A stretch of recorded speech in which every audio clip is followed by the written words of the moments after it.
Welcome to Passion and Profit. If you're a small business owner or solo entrepreneur, this episode is for you. It would not only help you achieve your business goals, but it will also help you enjoy the process. Let's get started.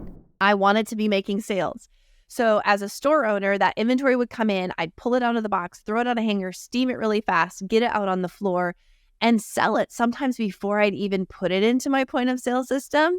And it took my team coming to me and saying, Ciara, slow down, take an extra 10 minutes and receive it properly, because we can't do our job of managing the inventory if you don't record it properly. Passion and Profit with your host, Dalmith Morales, the podcast for makers and manufacturers. Hi, everyone. Welcome to another episode. I'm your host, Dalmith. This podcast is created by Inventora, the all-in-one inventory system for makers and manufacturers. Today, we're going to be talking about the ins and outs of an inventory-based business with Ciara Stockland. We previously had a conversation with her about using your inventory to create more profit and keep more cash. If you haven't heard that episode, please go to our YouTube or in all of our channels to listen to this amazing episode. It's going to help you a lot in your business, and it's going to tell you the benefits of why to have a healthy inventory to keep more cash and more profit in your business. So just to remember you, who is Ciara? Ciara is an author and speaker with vast experience in both retail and wholesale industries. And she recently launched the Inventory Genius. It's a coaching program for inventory-based business owners. So I think her experience is super useful for us, the makers and the small business owners. So Ciara, welcome to our podcast again. Please introduce yourself, and thank you so much for being with us today. Yeah, thank you for having me. And thank you for being willing to talk about inventory and numbers and financials. It's not always the most exciting topic, but very important that we have a good grasp and really understand the ins and outs of inventory. If we are a manufacturer, wholesaler, a maker, a retailer, if you manage inventory at all, we really need to understand how it works in the business. So I'm excited to be here today. Like you mentioned, I am a small business owner, retailer, wholesaler in my past. I also built a subscription box for retailers and wholesalers, launched that and sold it within 18 months. So I have touched a lot of inventory in my career of 20 plus years. Whether it was on the retail side, the wholesale side, the subscription box side, I've really been on each side of inventory and have worked with a lot of inventory-based business owners as well. So I remember when I had my designer outlet store, which was my retail store, we would go to LA and I would work directly with designers and manufacturers on overstocks, liquidations, closeouts, things like that. And I've always been fascinated by how much inventory you can accumulate in a very short amount of time and how your cash can get so tied up in that inventory. And so I am really excited just to chat today. Love to hear that. I know that no one, it's very, not normal to have someone willing to talk about inventory, right? So I think to find someone that gets that, that Inventora, the creators of this podcast, are thinking about that specific thing in your business, and to talk about this main issue that we all small business owners face with someone that gets it. I think it's such a great thing because we can take the good and the bad and honestly be able to understand why it's so important to talk about this. Yes. So I will leave you the time just to start talking. I'm so excited to learn, and I'll be just probably asking questions. That sounds great. Yeah. So today I wanted to talk about just the ins and outs of inventory, really where our inventory shows up, how it relates to the financials, and then what are some some key things. What are 3 key things to think about when we're selling anything? So whether we're selling product that we've made and created and designed, or we're selling someone else's product, whether we're wholesaling it or retailing it, what to think about. So the ins and outs of inventory. First, where does inventory show up? And how does the buying process work? So even if you're a manufacturer, let's say you're a t-shirt manufacturer, you have inventory in raw goods and you have finished goods. And it's really important to understand that there's, of course, a value, which we know we exchange money or a financial exchange between the raw materials and, and the inventory that we get in, or the materials and the cash that we exchange. But we don't often think of it as an asset to our business. So I'm thinking particularly about a manufacturer I visited out in LA, and he designs higher end women's apparel, and then he private labels apparel as well. And so he has several types of inventory. First, he has the raw materials, these massive bolts of fabric.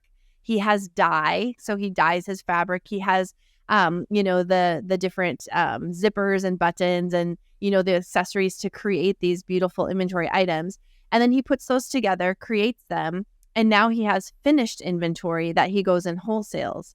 And so on both sides of it, it's really important, for someone like him to understand that there's an asset value to that, and we need to count it and make sure that it's super accurate. So understanding the raw material and the value with that. And then once it's put together and we create a finished good, now we have inventory, essentially in boxes sitting on shelves willing or ready to sell. So as I was kind of touring his warehouse and looking, I said, why do you have all of this inventory over here in the corner on shelves? It seems like the styles are maybe a little outdated, or there was, dates on boxes from several years ago. And he said, well, that's product that I created and the customer didn't pay me, or this customer went out of business, or, they I had to short ship them because they owed on past invoices. There's lots of different reasons.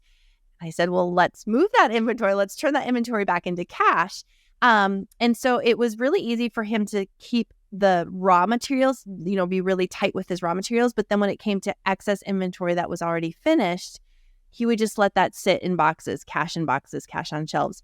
And so understanding that all of that is part of our asset as an inventory-based business is going to be really important. Yes, I think that's something that happens a lot. Maybe you're so excited to create something and building your business and your products, and then you don't focus on what you have there already created in your shelves. And like we talked about in our last episode, it was like, that's money that you're losing, right? So I think to have that conscience and saying, okay, I'm not going to make something right now. I have a lot of things here that I can buy, that I can sell. It's something that is going to help us move our business, move our things, our products and raw materials as well. Because, for example, if you're making skincare, you're going to see like a lot of raw materials are going to expire, and probably you don't know that they're expiring, and then you have to buy a lot and have to buy more of that. And that's how we start losing money, and probably we're not seeing that. So that's a very important thing to do. Yeah. And I think, there's so many pieces that we need to really tighten up when it comes to our inventory in our business. So like you mentioned, keeping track of dates if you have things that expire. The illustration I gave of, okay, you have canceled orders, you have people who didn't pay for their orders. So you have this product that's sitting on your shelves. We need to turn and burn that. Like, let's move it out. Let's get rid of it. Also, just quality control or ringing in our inventory in and out of our system correctly. So I was working with a client recently. She's a skincare distributor, actually. And the inventory that was showing up in her point of sale system did not match the inventory value in her accounting system. And she has a really great business. She moves a lot of units, but she does a lot of it herself. So she knows there's not a theft problem, because that's the first thing. Like, why is our inventory off? Well, is there theft, right? She knows there's not a theft problem, and she knows her shipping's pretty accurate. Like, she does most of it herself. So there's not a lot of mistakes being made. Why do we have this massive discrepancy? And so we looked at how she received damaged goods. So if she got a shipment from her supplier, some of it came damaged, she would receive it in one way, and then she would sell it out under a different SKU, or she'd move it around in her point of sale system, or she wouldn't receive it because it was damaged, but then on the invoice it showed she had actually paid for it. And so things like that can quickly influence our financials and not give us accurate data. So then we're working off of dirty data too. So it's really important with our inventory to understand that, we need good, tight processes for selling what we already have, but also on the receiving side of things, or when we damage or donate inventory, that we're doing that properly as well. I think that's something really important. What is your best advice to keep track of that, to avoid that discrepancies and all of that in our inventory? What should we do to avoid that? Yeah. So first of all, getting really diligent about taking monthly inventory, which everyone right now is probably thought, oh my goodness, do I really have to? I always get pushback. Do I really have to? So first of all, we need to do it annually. There's no ifs, ands, or buts about it. You have to take an annual inventory at the end of the year, make sure that your books are accurate, but get into a habit of doing this monthly as well. Now, this doesn't mean we have to take an entire inventory every month. You could get into a routine of spot checking.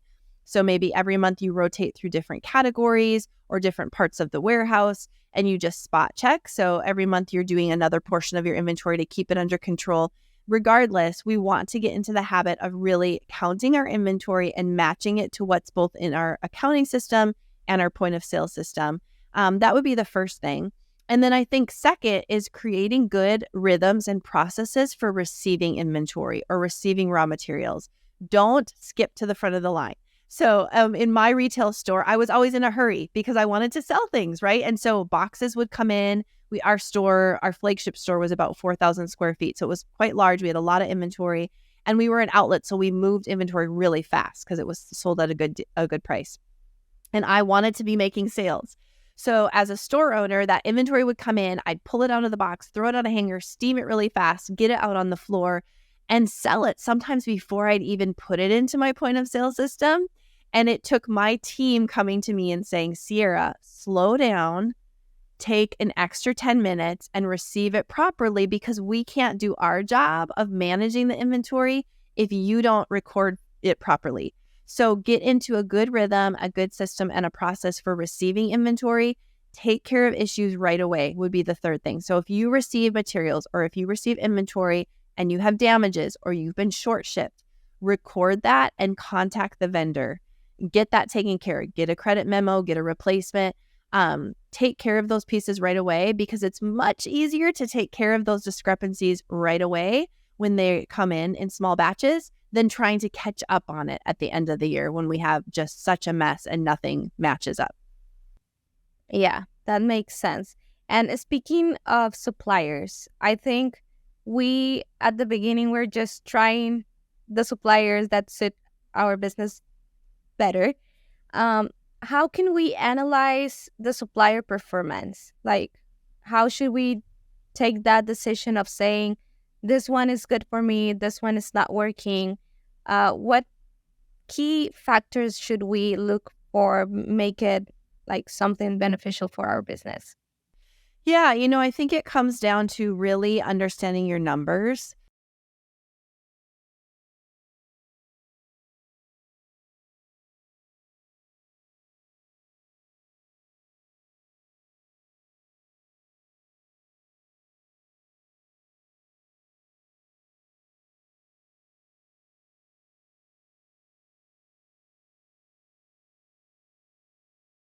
If this, let's take the skincare example. I have a client that, like I mentioned, she distributes. Okay. So she has multiple lines that she distributes. Some of them she loves personally, but the sales just aren't there. And so if we can double down on the inventory that's actually selling, what her customers actually want to buy from her, that's going to be so much smarter for her in the profitability game, to get more profitable, to keep more cash, to take a bigger paycheck. So move your emotion to the side and focus on the data. And you can't focus on the data if you don't have clean data to look at. And so that's why we have to receive properly, do those inventory checks, make sure that our systems match up and that the numbers that we're looking at are actually accurate numbers. Makes sense. And I think this is very attached to, I know that you want to talk about our cost of goods and how important is that in our business. I think the supply orders is very attached to the cost of goods, of course. What should we take into consideration in our cost of goods?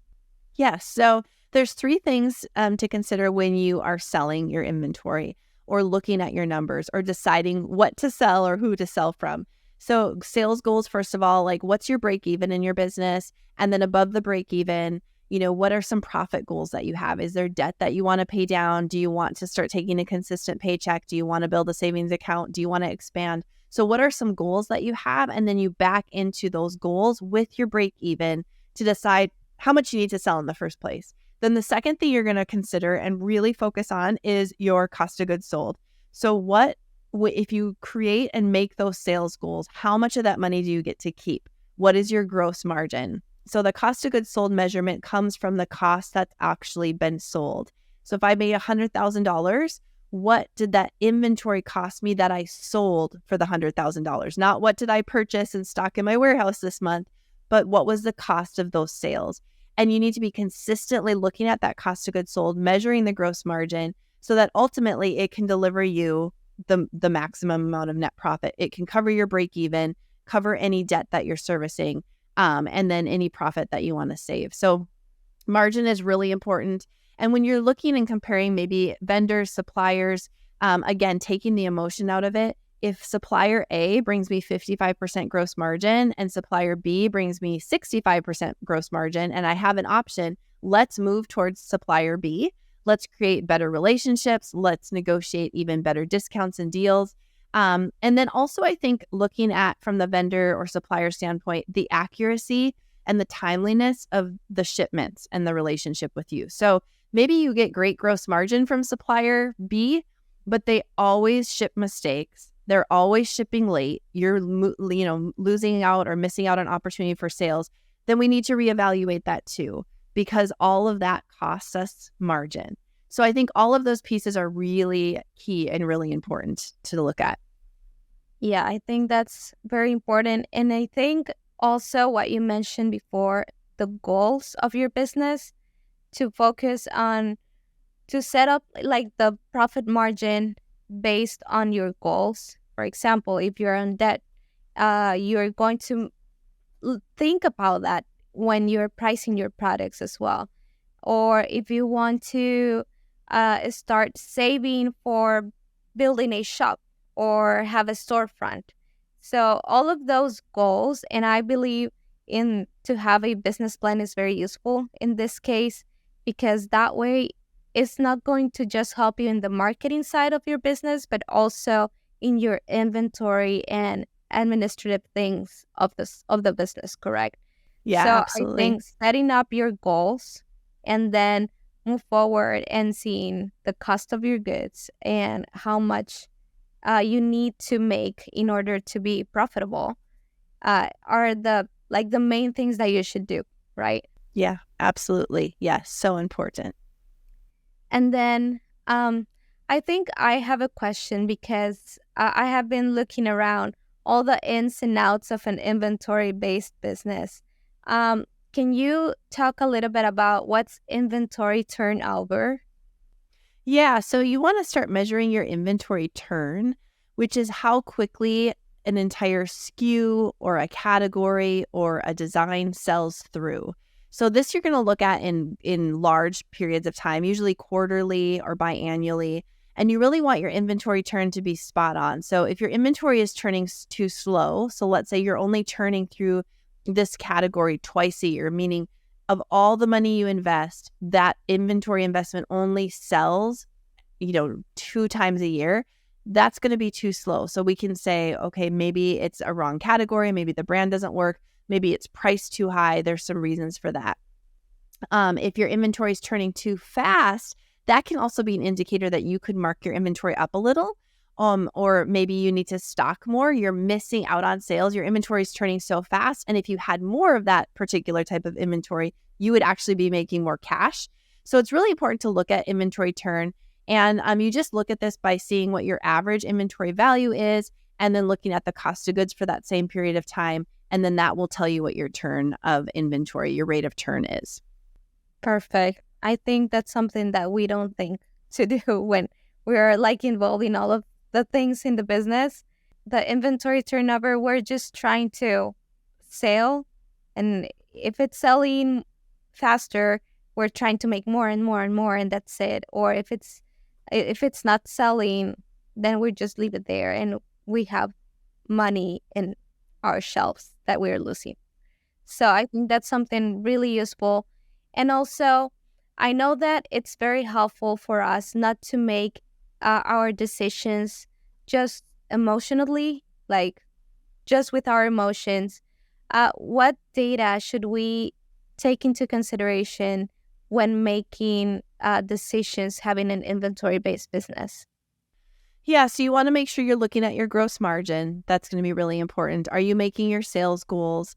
How many units are you selling per transaction? What is your average transaction? Those are all going to be KPIs or key performance indicators that you should be consistently looking at.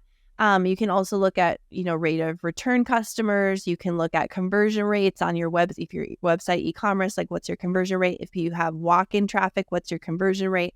All of that plays a factor into what type of inventory, how you stock it, what your product mix is, and then ultimately, are you making your sales goals and is it delivering you a net profit? Or are you, coming up short on sales goals, or are you making the sales goals, but you're having to mark the inventory down and do constant sales in order to make sales goals? We need to reevaluate. So those would be some key metrics to take a look at. And how often should you recommend us to look at that data? Monthly for sure, weekly for some of it. So, if you have a sales goal, measure that every single Monday. Every Monday, make it your Money Monday. Take a look at what's going on in your business when it comes to your money. Am I on track for my sales goal for the month? What does my margin look like? What are my conversion rates? What's my average ticket? You can look at those things compared to employee to employee. So if you have a sales force, or if you have a sales team in a brick and mortar, who has the highest average ticket? Are certain people making conversion rates and some are not? So those are things you want to keep a pulse on pretty consistently. And then you want to look at your profit and loss and balance sheet monthly. And then I would just review your quarterly financial goals as well. Awesome. I think that's very helpful. And also, I know that you mentioned before, like you have an inventory system or a place to put all your data. But is that the optimal way to do it, or people can start using a spreadsheet, or what's the best way to start? Yeah, so you want to make sure you have two systems. A point of sale system really tracks and measures the inventory, and then an accounting system measures the financials that go along with the inventory. So you want to make sure you have both financials and point of sale system.